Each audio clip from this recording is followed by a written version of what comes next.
আসসালামু আলাইকুম, কেমন আছেন? এআর ডিজাইন এন্ড প্ল্যানিং কনসালটেন্টের পক্ষ থেকে সবাইকে স্বাগতম। ছাদ ঢালাই শুরু করার আগে কিছু করণীয় বিষয় রয়েছে, সেই বিষয়গুলো আমি আপনাদেরকে একটু সংক্ষিপ্তভাবে বলি। যারা আমাদের এই চ্যানেলটি বা পেজটি দেখতেছেন অবশ্যই ফলো এবং সাবস্ক্রাইব দিয়ে রাখবেন। ছাদ ঢালাইয়ের কাজ শুরু করার আগে কিছু প্রাইমারি কিছু কাজ রয়েছে, সেগুলো হচ্ছে যে মালিক পক্ষকে অনেক ভালোভাবে জানা উচিত। সাধারণত অনেক জায়গায় ইঞ্জিনিয়াররা সময় পায় না, তারা ব্যস্ততার কারণে আসতে পারে না, এই জন্য মালিক পক্ষকে হ্যান্ডেলিং করতে হয়। এবং মালিক পক্ষকে হ্যান্ডেলিং করতে গেলে তাকে কিছু বিষয়ে তাদের জ্ঞান থাকতে হবে।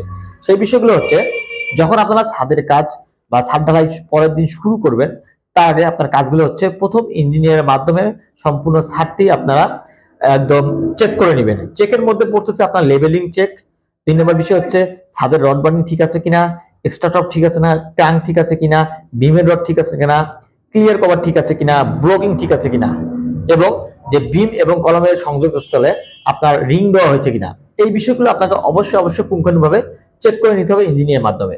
ইঞ্জিনিয়ারের মাধ্যমে চেক হয়ে যাওয়ার পর মালিক পক্ষের কাজ হচ্ছে আপনাকে দেখতে হবে যখন ঢালাই স্টার্ট হবে তখন আপনাকে ছাদে দাঁড়াই থেকে দেখতে হবে যে যখন শটডাউন মেশিন কাজ করে তারা কিন্তু পায়ের চাপে অনেক ক্র্যাঙ্ক কিন্তু বেঁকে যায় বা অনেক ব্লক সরে যায়। এই ব্লকগুলো এবং এই ক্র্যাঙ্কগুলো যদি সঠিক জায়গায় থাকে এগুলো আপনারা চেক করে নেবেন।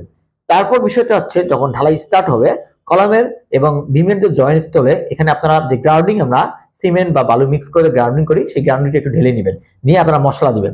ছাদ ঢালাই শুরু করার আগে অনেক মিস্ত্রিরা বলে যে আমরা আগেই স্ল্যাব এবং বিম করে নিই, এতে করে আপনার কাজ এগিয়ে যাবে। এটা কখনো ভুল করবেন না। আগে আপনারা আপনাদের বিমগুলো যে রয়েছে এই বিমগুলো সব ঢেলে নেবেন, তারপর আপনি স্ল্যাবের কাজ শুরু করবেন।